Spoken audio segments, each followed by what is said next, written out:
Question is, who really dies?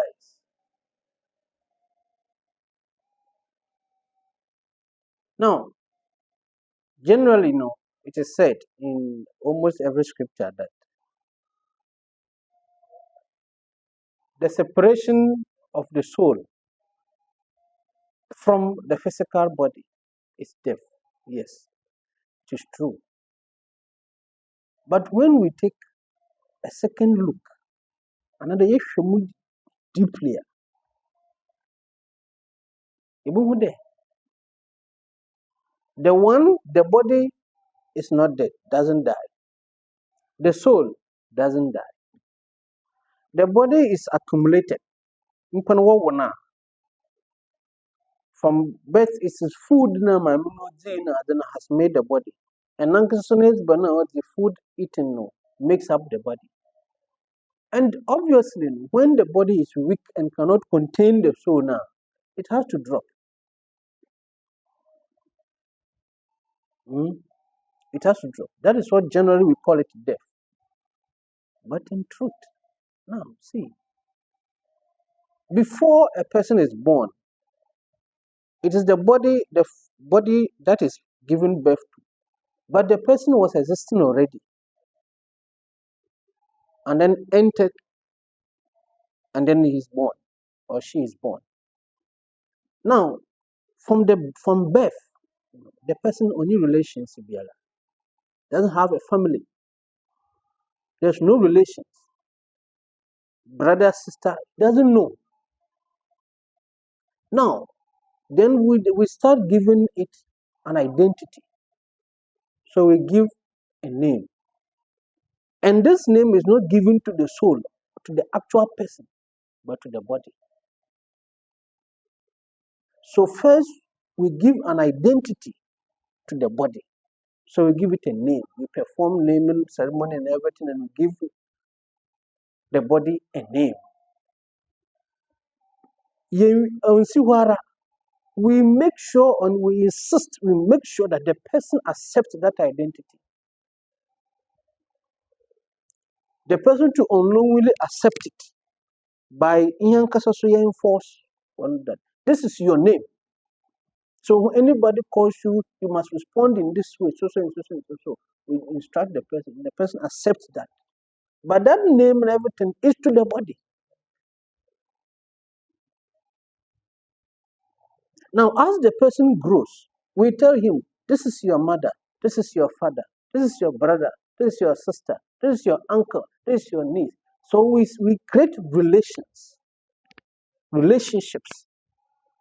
Before the person is born, he has no relation of any kind. Now, we create these relations. And then we add friends. From mother, father, brother, sister, uncle, auntie, friend.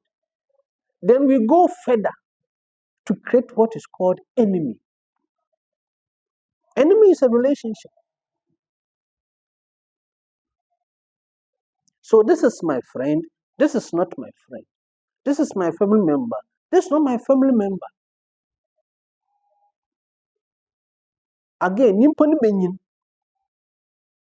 then you also creating more identities with the school he went. Oh, I went to this school. So he feels proud that I attended this school.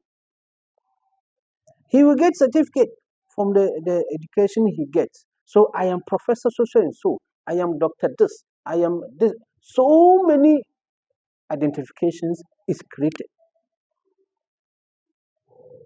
Now with all this, then we go on with more identifications. So with status, with house, with material objects. Fine, it is good, but we create more conditions, identifications with them. Now, in all this here, Malcolm Hassami,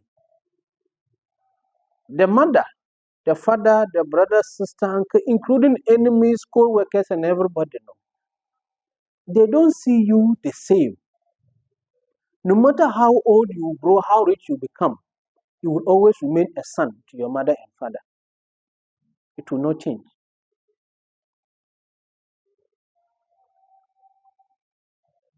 No matter how old you will grow, you will always remain boss to somebody. It will not change. You will always remain a niece to somebody, or is it nephew to somebody, or you always have an uncle or an aunt. It will not change. Now a time will come. This person, all these conditions will drop. The body will drop. The person is dead. Now, when it happens, today I want us to pay critical attention when that happens. What do you see? These people, they start crying, running around, doing so many things. That soul, the Atma, the Supreme Self that was alive, that made the body move up and down, was before he was born. Now the body cannot continue. He has succeeded or finished whatever he's come to do, and he's dropped something he picked. The soul picked from here. She has dropped it. Now, all these identifications, the son dies from the mother and the father. The friend dies from the other friend. The boss dies from the worker. The enemy dies from the other enemy. All the relationship, it is what we feel with the person that dies, not the one we say he is dead. It is our relationship with the person that dies. And because of that relation, we have created that relationship. Unknowingly have created some strings. Because of what we are getting from the person, we are getting from that relationship, what we are getting from that strings, the fear and the sorrow that we are no more going to get that, and we start crying. Into all the cries now you of funeral grounds when a person dies, it is not because they love the person, but because the relationship is no more. Relationship is no more. So you see people, all the cry is not because of they actually love the person, but to me who will be, so I will not see you again. My husband, it is all because what we are getting from that relationship, that's why we are crying. Not because the person, not for the person. Nti ija mi wɔ wogya mi he ija mmɔfra mi mɛdɛ no mahwɛ ho mukun yɛnyanko papa no ɔyɛ good na ɔte dɛm. All this is relationship connections. We have strings, we have tied ourselves together with the person that dies. So in actual fact, it is the one who is rather living. A part of that person who is living and is connected to the person is what dies. So part of us dies very often with people. When a person is dropped, that we call death, when it happens, it is a part of us that is dead. Because of the relationship we have formed that relationship, that connections, that strings, that dies. So in simple or in short, what really dies is the strings, relations, the conditions that we have created, that really dies, not the one we call he is dead. Harry.